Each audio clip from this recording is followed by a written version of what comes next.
What's going on, guys? This is Sports Media. We're at episode 16. My name is Thomas Hampton. I'm Trey Foshi. And we're leading in to the first major of the Disc Golf Pro Tour season. It's an exciting time. Dude, it is going to be absolutely nuts, particularly on the MPO side, based on how wild this season has been overall. So we're going to cover the Blue Ridge Championships, the Silver Series event that went on this past weekend. Cover some very interesting topics. Maybe it's Monday qualifier. Monday qualifier. Some big names involved in that.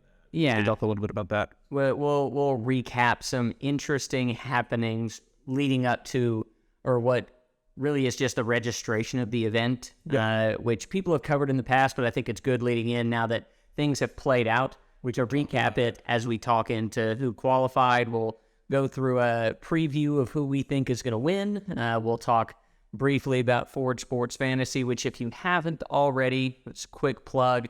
We'll be drafting either, really, by the time this comes out, tonight. I mean, some of us may draft early, but if you're watching this and want to partake in fantasy sports, Forge Sports Fantasy is a fun way to do it. Absolutely. Definitely. We have a great time. Thomas and I are kind of dominant. Yeah, I mean, it's pretty easy for us to win because we're just so good at picking. So knowledgeable.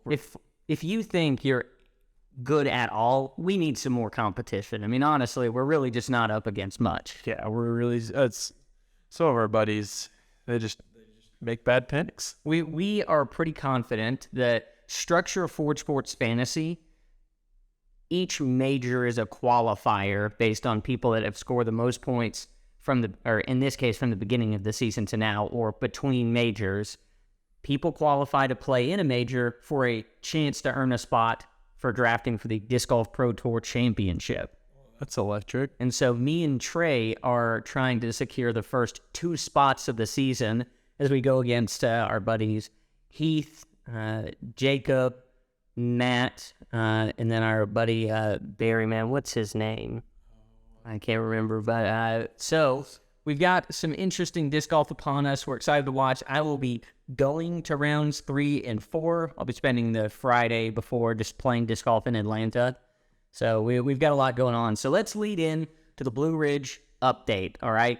Trey, tell us about the finish in particular, and then let's talk about some controversy as it relates to Hole 18. Yeah. So we'll start FPO this time just because there's a little less storyline to talk here. Kristen Tatar is back in form. Correct. She absolutely shreds, shoots the hot round of each round to take it down. I believe it was by 9 strokes. Yeah, I would beat Sarah Okram by 9 and own Scoggins, and I'm going to butcher her name. Her first name's Hannah. Yeah. Hannah Fun. Somebody mentioned that it's a pronunciation that I don't think was as intuitive to somebody like us in terms of the double vowel. Yeah. There. So, but yes, it was a 9-stroke differential between Kristen and Sarah Hokum, which we'll note Sarah Hokum hits an absolutely insane eagle. I'm watching the live coverage. It's the second time I've been watching Sarah Hokum play live and see her throw in something stupid. The preseason All-Star weekend, she aces on the, accuracy competition, and then she hits this ridiculous eagle from the field. yeah, I think it was like she was at least 250 out. Yeah, it was pretty nuts. It was a great shot. And so, good tournament by Sarah Hokum, but could not compete with Krista Tatar, and that is scary going into the first major of the year. It is. And the field here, it's very similar for Champions Cup. But yeah, I mean, Paige and Katrina were missing. Correct. And so those are definitely a couple of big names. And then, a handful of others didn't play. But, I mean, you still got the own Scoggins. You still got the I mentioned that I thought Hannah Blomrose was going to take it down, and then I watched her, and she couldn't hit a single putt. I mean, it was every time. She has just ridiculous distance. She does, which is great until you get in the woods and you have to learn to slow discs down and throw some different shot shapes. You can see some of these power players struggle, and we'll talk about that actually a little more later. Right. But then, I mean, that's really all that needs to be said for the FPO side. Now, on the MPO side, we had Gannon Burr taking it down. He does. Absolutely nuts. Beating Bradley Williams by 2 strokes. And then I believe Kyle Klein finished in 3rd. He did finish in 3rd. Now, going into the very end of this event, hole 18 was very controversial, as it was, regardless of how this event finished. 18 is a ridiculously long par 4. I want to say it was somewhere over 800 feet. And it was very tight for a hole that long. And I think most people were wildly content because you throw a really good first shot, keep it in bounds, and then you've got a 300-plus foot approach onto a tough spot right over water. I mean, absolutely nuts. He is like right there. The green is really tight. And so I want to say at the event, and this is another complaint of players, is that it was like somewhere between 12 and 14 different holes had OB within the circle. Yeah, and I think that's like okay to some extent, like if you're doing on a couple of holes where you want, but there's plenty of room on the other side where you're trying to like have an accurate approach option there. But when it's on almost every hole, it does add like a little bit of like unnecessary trouble that doesn't really need to be there. I would agree. And so now one argument that me and Jackson were talking about while playing just the other day is that it is often in ball golf that your pin location is very close to the fringe of the green, which is a similar setup. Now, obviously, out of bounds is out of bounds and it occurs a stroke penalty. Right. But putting or chipping from off the green, your opportunity to get the ball in the cup is reduced dramatically. Yeah. And so it's similar, and there's not a comparable setup in disc golf for making your lie just absolutely terrible. I mean, if you put trees in and you put too much brush, it's just going to hit the brush and stand right at the base of it. It's not going to go all the way in. You're not going to be completely cut off. Right. And I hear that, and I get that argument. I just think that sometimes we rely a little too much on making disc golf be like ball golf. Like, let's let disc golf be disc golf, have it, because they're very obviously different sports, right? But they disc golf only, it's like the idea of golf as like a solo sport based on how efficiently can you get item X into item Y. Like, it all is the same at the end of the day. The scoring of the sport is the same, and the way that you accomplish the goal is the same, but that I think we don't have to have every nuance. No, not at all. But I think people were freaking out about that when really we talk all the time about how the sport needs to be more difficult. And then the moment that it's more difficult, everybody screams bloody murder almost. I mean, that obviously this may be a swing a little too far, but I think it's worth taking a swing too far. I mean, yeah, I think the difference is like difficulty and fairness. Like, just because something is more difficult, we want things that are difficult but also fair and reward good shots. So if you're throwing a shot in the circle, that is typically considered a good shot. And so if we could say that, I personally have the belief that the circle is just an arbitrary, like, obviously it's got a rule as to step putting, like you can't do that within the circle, but the distance itself is relatively arbitrary. I don't think players deserve just a free range shot at it. I mean, sure, there can be respectable. I don't want to put just this wall right behind the basket to where I literally can't see the basket.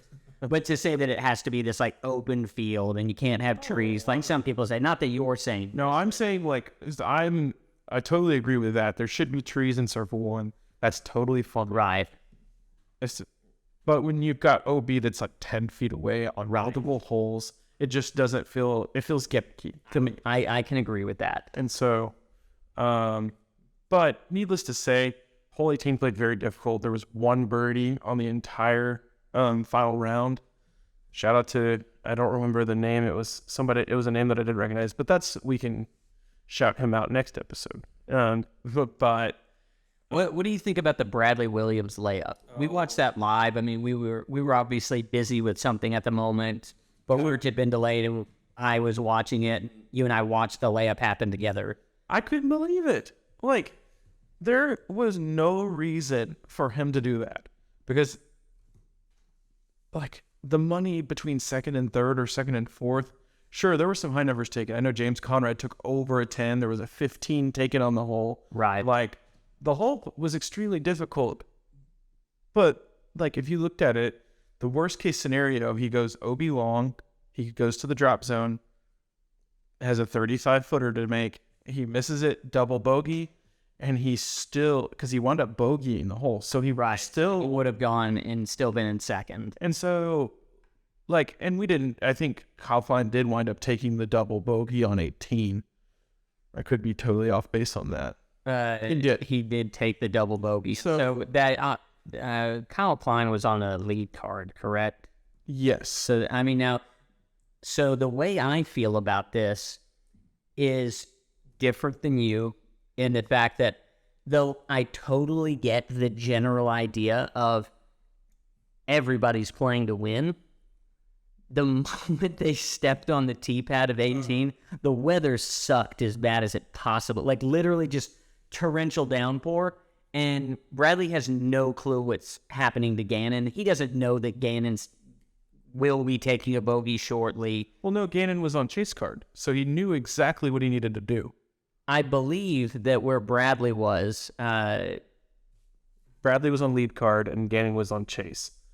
And so... No, this was definitely the opposite way around, because Gannon was already done with the round and Bradley was throwing. Exactly. So Gannon was on... No, yes. Gannon was on chase card. And Bradley knew exactly... No. Gannon, literally, they were halfway down the fairway and it's torrentially downpouring and they don't have a way to know exactly what had just happened. Like... You don't think they check the scores? I mean, maybe, but that's done retroactively. Again, the weather is absolutely terrible. Brody was talking about this, that he's like, he doesn't know if Bradley exactly knew what Gannon had just taken based on it being another 300 feet forward. I don't think it's cut and dry necessarily in that particular. I think if it's wildly sunny, everything's wonderful, sure, you probably know what's going on. But it was raining so hard. I still think, like... You have an umbrella. You should be able to check your... He wasn't blew away from him on the hole. Okay. I understand that. Did he have a caddy? I don't know. I still think, like, it's a professional sport, and if you're trying to win, you need to take the time to figure out where you're at and what needs to be done. I understand that he stuck to his game plan. I understand all of that. But as a competitor, you, like... need to be aware of where you are, right? Given the circumstances. I understand that it's raining. You still need to know, like, you still need to go and check. It's also, now, I know this will sound like a silly amount of money, but let's assume that he is at least moderately worried about taking third and there being a $600 difference. We know that we're not at the moment in time where these purses are so big that you're just going to be living a happy, fun life regardless. I don't know much about Bradley's contract.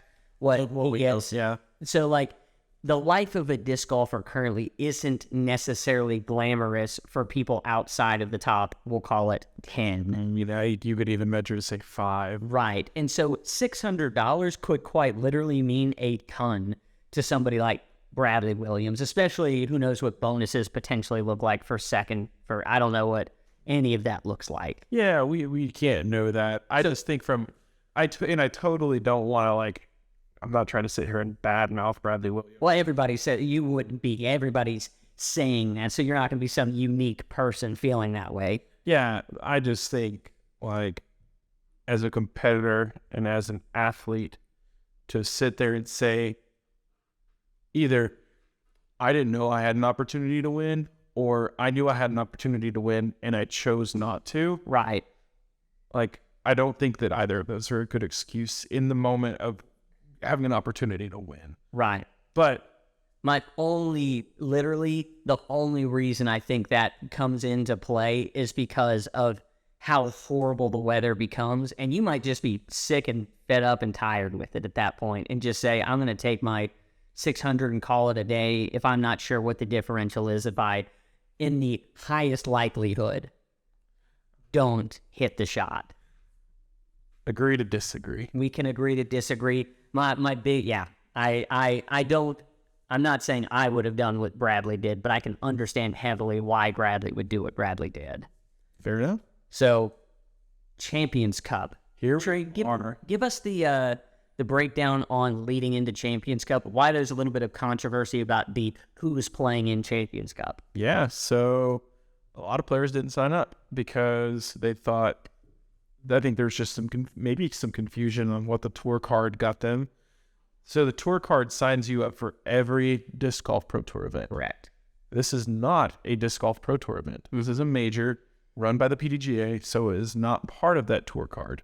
So you had to go and sign up. Yeah. And they had like time frames where people above a certain rating could sign up, and then that lowered and certain people could sign up. Correct. And so on and so forth. A tiered sign-up list. And so several top name players, like household names, didn't sign up. Yeah. And so there were going to be a handful of folks who didn't get to play. Now, this Monday qualifier, which we will talk about here in a second, was already planned. But I think it was typically your Monday qualifier is for folks who are on the fringe, who, might not be as high rated, who are looking to like work their way in to get a chance to play in the tournament. You mean James Conrad doesn't typically play in the Monday qualifier? He does not typically play the Monday qualifier. Wait, Double G and his craft jerky is not typically in the Monday qualifier? I can't say. Who else was in this good old-fashioned Monday qualifier? Let's go ahead and break it down based on who qualified. And then we'll talk about some notable names that did not qualify. So you mentioned James Conrad. He showed why he's not typically in the Monday qualifier. He runs away with it. I think he shot like an 8 under. It was like a super solid round. He wins the play-in, the qualifier. And then other names, Chandler Fry coming off an injury, snagging himself a spot. Aaron Goose-Gossage, Nate Perkins, who hasn't been playing as much, but wanted to get a little action in the major. Quick note on Nate Perkins. Didn't know this. He's on Team Clash. Really? Yeah, he's got a. Well, I don't. Is he mixed between? Is he Discmania? So no, he definitely left Discmania. He did. Okay. And so, I think he hadn't really announced anything. I think he might be going in this, like Eric Oakley style thing. He's got a signature disc coming out, and so he's in their new Sunny plastic, which looks really cool. I wonder if to him, I mean, this will be the first event he's played in a while. Because he's typically doing Disc Golf Pro Tour coverage. Yeah, he's either on the ground or he's actually in the booth doing commentary. We got to see him at Music City, talk to him just briefly. I mean, I don't know. It's fun seeing Nate Perkins go out to his first event in a while, playing a qualifier and get in and make. And then so Matt Dollar snagging the spot at it. He's a Georgia native, so makes a lot of sense. He's probably played W.R. Jackson quite a bit, so. Good on him. Dylan Horst. Don't know a lot about him, but he worked his way in. Tim Morrow. Got it. And Andrew Presnell grabs that last spot. Quick cool note about Andrew Presnell. I saw this on his Instagram. He played the Blue Ridge Championships. Yeah. So he was there on Sunday, went through all the delays, drove down to Appling, Georgia that night, played the whole course prior, and then goes out and makes the qualifier. That's pretty sick. So, shout out to Andrew Presnell. There you go. Now our notable misses. Yeah, get us with them. We've got Garrett Gerthy, Mr. Double G himself. No jerky at the Champions. I mean, he'll be heavy on selling that jerky out there while he's not competing. Kevin Jones. That is very surprising. I feel like Kevin Jones has done well at this tournament before in general. He has, and he is on that cusp of almost like top tier player. Like, yeah, and he's like I would say just out. He's a top 10 French player for sure. but I guess, this might Can't take it down. This might be kind of fun. What are each of these players going to do instead? So like Double G's going to sell jerky. Kevin's obviously going to put on a DJ set. Ezra Aderhold misses, and so he's probably going to put on a workout clinic. Maybe a clean eating, plant-based diet clinic. But so Ezra has played so low this year. This is like second in tour points, isn't he? Yeah, he's like way up there. So this is like, it's for him. I would say that's huge for him. This was the kind of event, obviously, if you miss, like you didn't play good golf at the course, but like you're playing against some pretty good golfers, and a couple smaller guys are going to pop off when you get enough guys out there. But this is the type of course that Ezra could have absolutely shredded. But he also could very much struggle, just like he has shown in the past, that like woods golf it can be difficult for him at times. Yeah. And so I'm not totally surprised, but with the season he was having and is having, and I'm sure will continue to have, this was kind of a shocker that was probably the biggest shock for me. You got Andrew Marweed, who will be chilling at the DGA booth. Eating some cookies. Definitely. You got Austin Hannum that will be right there by his side. Absolutely. And then you've got Luke Humphreys, which will just be enjoying time with the GK guys. And probably the goodest boy. The goodest boy. Hogan. Dog. Is that his dog? Yeah. I didn't know that. Yeah, and if you watched Skins? I mean, I've watched Skins, but I haven't particularly paid attention to his dog. Did he just bring the dog along and mention him a ton? He's like in the credits. Oh, I didn't. As the goodest boy. Did not know that. So I guess the question is, do we think this should have happened? Yes. Yeah, absolutely. We finally agree on something today. It's been a bunch of disagreeing up to this point, but we are talking about not everybody, but these people in particular are grown men. Take responsibility. Every single one of them. Yeah, take responsibility. If you need a manager, and maybe some of these people have a manager, but obviously you're playing disc golf. Life is busy, but this is your job. Yeah, that's what I was like, how do you miss this? And how do you not know that this is not part of your tour card? I feel like I would be so in my head of like, of course I'm not on tour, so it doesn't like really matter. But like, if I were, I would be so on top of this kind of thing. It's like it's your first responsibility before anything. You have to approach the tour in the life cycle of playing an event, and I need to have on my calendar every day that I'm supposed to be signing up for an event, because if I am, slated to go to a conference for work, for example, and my boss says, all right, you need to be out there on the 3rd, all right? He tells me that 6 months in advance, man, make sure to book your flight. And then I don't book the flight, and the day of the flight rolls around, I'm like, oh my gosh, I'm not going to make it to the conference. My boss is going to get really mad at me. Right. I, probably not going to lose my job. I'm not going to be in a great spot in that moment. And I would assume all of the sponsors of these players are going to be pretty pissed that they're not playing in the event, regardless of whether or not they got to play the Monday qualifier. Right. And so, I mean, like, I'm totally with you. The only thing I could think of is if these guys have like in their contract something where it's like they don't have to worry about that, or they have someone who's supposed to do that and they drop the ball. Either way, like, it's on them ultimately to make sure that they're signed up for the season or for the tournaments. But so let's just go ahead and get straight to it. Champions Cup starts this Thursday. So when this comes out, that'll be tomorrow. Yeah. So let's see, where is it? We've got it down here. So this will be a 4-round tournament with a cut, which I think we've made it clear in the past we are fans. I do like the cut. I think it's a good thing overall. I think it just encourages good golf earlier in the tournament. Yeah, I mean, you can't just like slack off and like, you have a bad round, you're going to pay for it. It's not something it encourages the consistent competitive disc golfers. It allows what I think the best golfers to win tournaments. Yeah. And so, quick note for those who are drafting on Forge Sports Fantasy, don't pick Ricky Wysocki. Do not pick Ricky Wysocki. I mean, he won't be on the list if you're playing, but don't look for him. Any type of fantasy, please don't pick Ricky. He's not playing. It's been a common theme. Check right before you draft. Is Ricky still on the list? Check his Instagram and make sure he says he's still playing. Because he's not. W.R. Jackson is a hard disc golf course. Yeah, I was going to let you take that one because you have actually played the course. Oh, have I? And W.R. Jackson is the type of course that you can go out and play the layout that these guys are going to be playing. I mean, I don't know for sure. I'll find out this weekend if there are any like small changes that they make on the layout by any means. I believe the answer is no. They may change some of the pin locations maybe, but I also believe no because I was playing on the baskets from the event prior, and that is a hard course.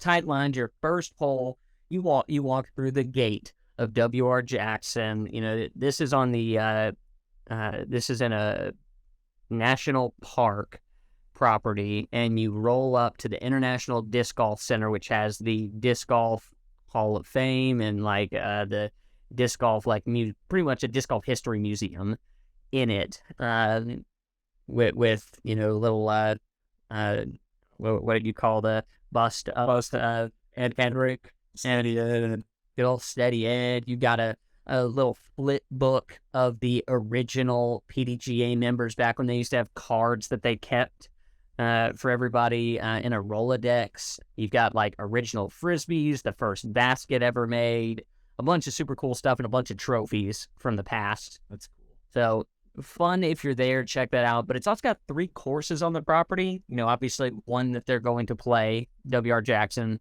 They've got Steady Ed's course, which is like a pseudo lake course. Okay. The property leads up to a lake. W.R. is not anywhere. It never hits the lake area. Right. But Ands does. And then I can't remember the name of the other course. But you walk into W.R. and that first hole is just an absolute bomb. Typically right-hand side, and then it goes 45 degrees left past some just massive trees. And I faded out real early, and I was in some tough stuff on hole 1. And that is a long hole. And it was just a picture of the rest of the round. I want to go and check. We can talk about this shortly if I can pull it up. It's I want to see what par this plays. Like, for example, the event this past weekend played a par 61. I believe this plays 68. I could be off, but I'd like to. No, I guess I'll have to total that up myself because it doesn't say it. But there are a lot of par 4s, several par 5s. It plays super long overall and very tight. It plays a 65. 65. Unless, what is hole 1, a par 4?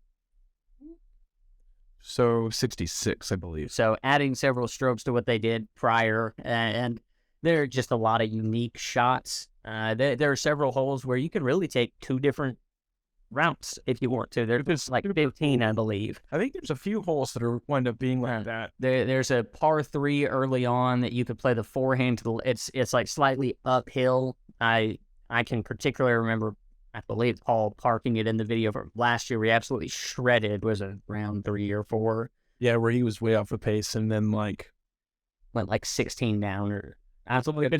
He was like a near 1,100 green per round. Yeah, it was ridiculous. And so, absolutely beautiful wooded course. I believe this is the peak of what wooded golf should look like. Oh, absolutely. It's one of my favorite courses to watch on tour. Like you said, one of my favorite features is like the holes that have multiple options that allow you to, and they're not easy options either. No, not so, but it forces you to throw a good shot, but it gives you options to accomplish the goal. So I think the course is great. I think, like you said, I think this is perfect woods golf. Yeah, and if you're not aware, Abilene, Georgia is right outside of Augusta, Georgia, where the Masters is played, and so this is quite literally the Masters of disc golf, and it's just a wonderful event. I'll be excited to be out there. Chris Dickerson took it down last year. Obviously, somebody who is very familiar with woods disc golf, can absolutely crush, but definitely has accuracy. Trey, do you think he's going to do it again this year? I mean, I'm a man of my word. I stick to my way too early picks. Chris Dickerson is taking it down, going back to back, grabbing that third major. All right. All right. Now, Thomas. I'm going with the young blood himself, the Blue Ridge champion, Gannon Burr. Riding the high hand. I mean, I think he's the UDIS number one right now, which is controversial. I mean, I probably think that it should be Calvin. I don't think there's a world. I mean, unless we're pushing back into the latter portion of last season, in which you are in the UDisc rankings, which he also did win USDGC. But I'll let the experts do their thing. But Gannon Burr's going to take it down. I'm pretty confident about that one. If I have the opportunity tonight or tomorrow, whenever we draft, hopefully tonight, Gannon Burr is going to be my number one pick if I have the chance. If I could pick Chris Dickerson, I most definitely will be. So Matt is going to take Simon Lizotte. I think that's a fair pick. He just won Music City. Yeah, absolutely. You can never count Simon Lizotte out. He's got a lot in him. He's got a lot going in the right direction for him. So on the podium side of things, Matt has chosen Chris Dickerson to podium. I think that's a safe pick given history. Pick. Who'd you take? Going with the person who's podiumed at all the Elite Series and above. I mean, fourth place at Blue Ridge, Calvin Heinberg. I think that's pretty solid points. We didn't talk about Calvin coming in fourth, ending the podium streak. Had the chance to continue that for Elite Series. Correct. But it's still a change in that. So Calvin Heinberg, I'm very confident is going to, but I'm not some expert for saying that. That's probably a pretty heavy consensus that he has a very high likelihood of doing that. I think me picking Gannon and Calvin is about the safest thing I could possibly do with my picks. Yeah, and that's why I went Gannon Burr with my pick for the place. I had to go a little different. I figured you and Matt would both pick Calvin, and so I was like, I've got to find a way to get points here. And I really, if it's not Calvin, it's Gannon. Kyle Klein was another name that popped in my head. He plays well at Woods Golf, but I think Gannon is probably the safest pick I could make. I would agree. I definitely get where you're coming from there. So on the Forge pick, which again is a reminder, the Forge pick for MPO is somebody outside of the top 30 PDGA rated players playing in the event that you believe will finish in the top 10 overall. Trey, who you got?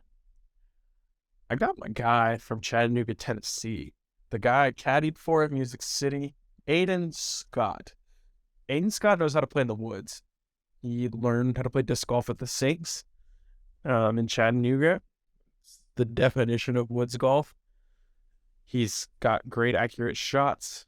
He can throw super far, which you need at WR Jackson, but he's got some of the best shot shaping I've ever seen.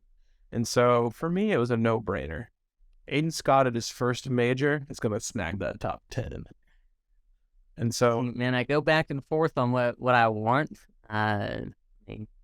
Fix that back. I've been going back and forth on whether or not I want Ezra Robinson or Eric Oakley.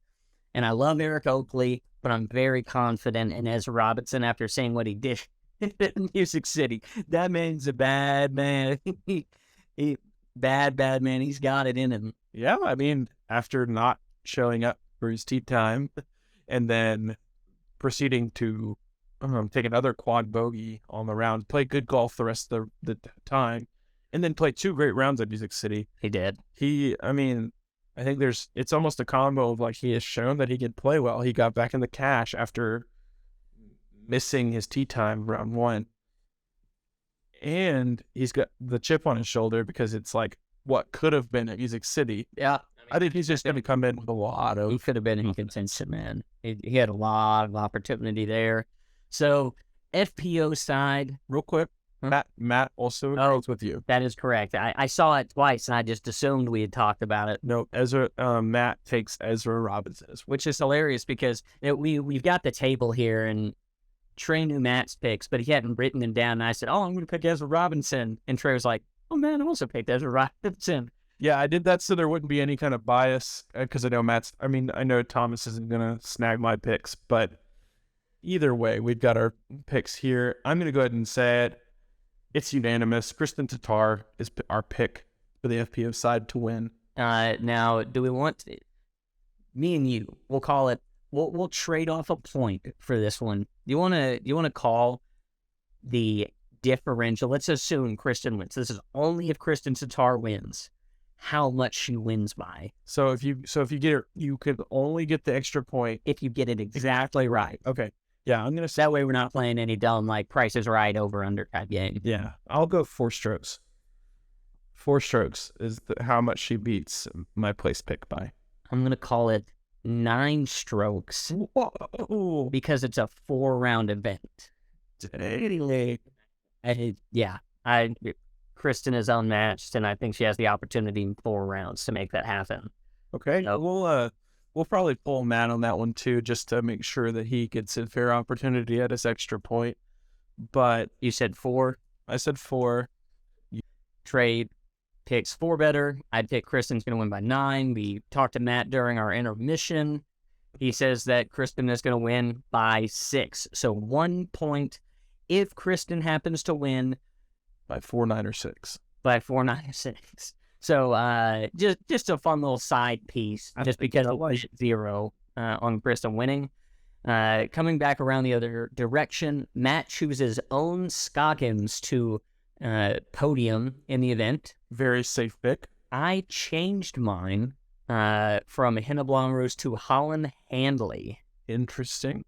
Both a couple of bombers. Correct. But I have not watched Holland putt too much, but she played pretty well at the Music City Open. And so, but that's obviously a much different course than WR Jackson. Yes, much different. But, some distance pays off. And, there are definitely some spots at WR Jackson that you're not just in some stupid, woods. You're still in the woods, but you can still absolutely crush. So, right. And we'll see what happens with that. So I took a safe classic pick for a 4-round tournament. I took Katrina Allen. Yeah. I think it's just a safe, easy pick for me. Definitely. Also, I realized I swapped these around, and I need to change that anyway. Yeah, no worries. For my Forge pick, I'm picking a popular Forge pick. I'm going to take Paige Shue. She is, she's had some up and down tournaments. She's cashed in almost every tournament she's played. And I think just being from Carolina, knowing woods golf pretty well, I think this is a tournament where she could really shine. I could even see a top 5 finish in her future. Very well. She is a very good disc golfer. So I'm going to pick Katie Tate. It's just a random, I saw her play a little bit at Music City. That's kind of just a shot in the dark. It seems like it's not really, like you said, it seems like she puts together 1 or 2 good rounds every tournament, where she is we've seen her on lead cards before. We've seen her put together some really solid rounds, but this would be a great place for her to put together a full tournament. Agree. And then Matt is going to roll around, similar to Trey, his consistent Forge pick, Paige Shue. Hey, we like the consistency. And Paige Shue's a fun one to watch. So Trey, hit us with new discs as we round out towards the end of the podcast. Yeah. So, again, a lot of the major brands holding off, not producing any new discs, not getting anything approved. But there is an up-and-coming company that has seen a little, who's got a little recognition for their, I think, Speed 16 disc. I can't remember what, the Bunker Buster? Something like that. The Doomsday discs. They've got some wild names. I don't really know anything about these discs, but I thought it was worth mentioning that they have 2 discs coming out that are getting approved. The Bunker Buster is not approved. Yeah. It's a huge disc. But I would imagine. The Depth Charge and the Desolation. Anything in particular on these or just names? No clue. I mean, with Doomsday discs, you never really know what you're gonna get. They have, what's the one where the rim is literally it's like a Berg-esque disc. Are we talking about the one that almost looked like a really deep polecat? Yes. And like a thicker polecat too. I can't think of it as a disc. It Was this Minefield or something? something like that. Let us know in the comments if you know. But yeah, Oh, landmine. landmine. There you go. Yes. It's the difference. So you don't have to let us know in the comments. Well, we got it. I mean, unless you commented really quickly. That'd be awesome if you did. So then a couple interesting names of discs. This week, I will not have a top 5. Trey and I are busy at work, and I'm busy planning for the weekend. I'm excited to go watch, catch up with a friend, just spend time with a couple people out that way, and just play. Shout out to Reed. Reed is the person that I played W.R. Jackson with. So definitely excited to play or to go out and watch people play this course in person, knowing how difficult of a course it is. But also excited. Okay, if you're ever in the Atlanta area, there's this particular course called Boundary Waters. It's off on the west-hand side, and I've gotten to play it 2 separate times, and there are 3 courses on one property, and hole 1 of every single course tees off at the same location. So That's sick. if you had a tournament going on, you could have 3 different cards that are playing different courses all teeing off on hole 1 at the same time. Now, that could happen casually, but tournament, that'd be pretty big. That'd be pretty sick. So that's a fun one. I'll be excited to play there. And I'm going to go play what somebody listed one out a little bit further west than that as like one of the top 100 courses in the world. Oh, cool. On UDisc, apparently. So You definitely should play that then. we'll see. That's going to be my first one of the day. And then I'm going to go to Boundary Waters because I'll end up playing 2 or 3 rounds there. Sick. And 4 rounds in one day. You'll tell me if you actually do that. Oh, I'll definitely do it. Whether or not I survive and make it home or where we're staying, completely different. So what do you got for fun and games today, Foch? Yeah. So in honor of the first major, this will be a pretty quick game. We're gonna test your disc golf major knowledge. So we're gonna see if you can name all of the tournaments that have been majors in the past. There are not too many. There's not too many. I'll be impressed if you get them all. Okay. But I'm expecting you to at least get 6. And I'm assuming the ones that are currently going on, I mean, I can just name those off and hit them. Yeah, Champions Cup. that is obviously The European Open, I'm assuming, is just the generic. yes, the European Open, and that is they're considering that one the one at the Beast. Correct. Now, if I say Worlds, is that just the major, or do I need to list off courses that it's been played at? No. Just Worlds as it is. You've got 3 now. And then does USDGC count in that? Yes, right. Yes, it is. We clarified it is a major, but because of some interesting rule sets, it counts itself as like an X tier event, at least. But it is still a major. Correct. Is the Japan Open, was that a major at one point? It was a major at one point. They had it for 7 years, and it wasn't consecutive, but we had some winners like Steve Rico, Avery Jenkins, Ken Klun, Dave Feldberg, and Nicola Castro. Oh, wow. Also Ricky. That's cool. Did you mention that there are 6 that had been, and I'm currently at 5? No, I'm saying I want you to at least get 6. And so, yes, with you. And you mentioned, am I looking for major names, or am I looking for just events that have been a major by themselves? So they will. I don't know if I totally understand your question, but Like, if my question is, like, if I said the Jonesboro Open, not that that's my answer, right. was a major at one point. Is that what we're looking for? Yes. So obviously the rest of these tournaments are not majors anymore. Correct. But there are a handful more that you have not named. Just to make sure, is it, not that I want this to cut off at this point, but is the Disc Golf Pro Tour Championship considered, or was considered, a major at one point? You know what? I'll give it to you. There was 1 year where the PDGA Championship was a major. Okay. Since fair. We'll give that one to you there. Just making sure I'm not missing out on some low-hanging fruit on that one, and just like... They understand. There's one that I feel like you should get. It only happened a couple times, but there's been a lot of stories about it.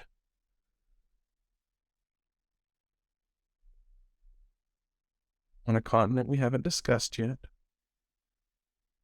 Well, the Australian Open Yes. was a major. Well, Ken Climo was talking about that at one point. He was just talking about the different majors that were going on. Yeah, so the Australian Open was a major. Well, I was rolling through each, and I was trying to think, okay, obviously Japan hit the Asia side of things. Not that maybe there's another at one point or another.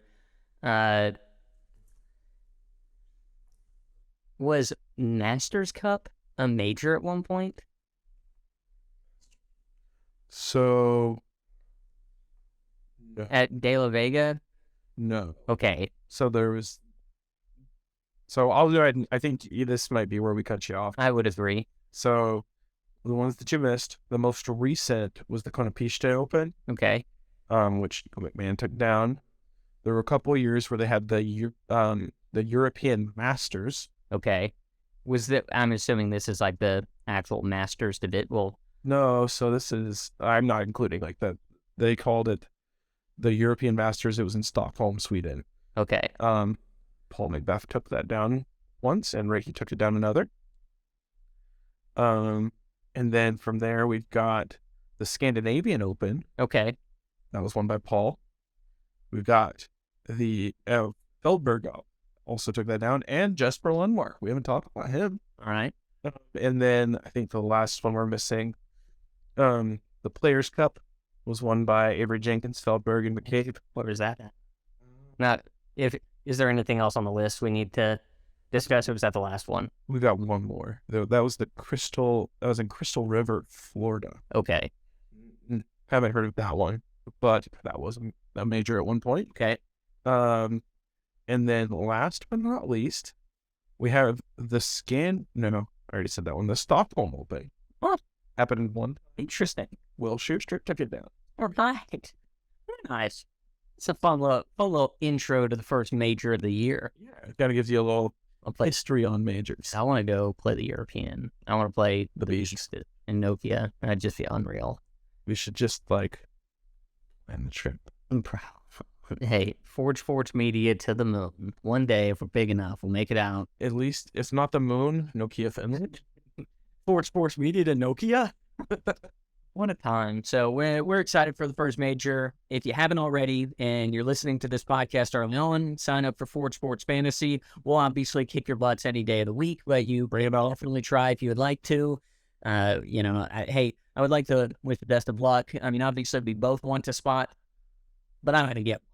I mean, we're both going to get one. I think it's pretty set in stone that Trey and I are taking 1 and 2, whichever route he and I are getting into the Disc Golf Pro Tour Championship. And if you haven't played up until this point, the way we have the season set up, you don't have to have played from the beginning to have a chance to earn a spot for the Disc Golf Pro Tour Championship. Absolutely. Between majors is kind of like a soft reset. Your points still count towards the end of the season for a few spots if they're needed for some reason or another. Right. But you have the opportunity to start after this event, which won't count towards the second session, and just start gathering points and try to qualify. So, I mean, me and Trey are going to continue to try to take as many majors down as we can, because that goes into the trophy cabinet, and once I get profile pages up, I mean, you're going to have a nice little badge there that shows that you won a major.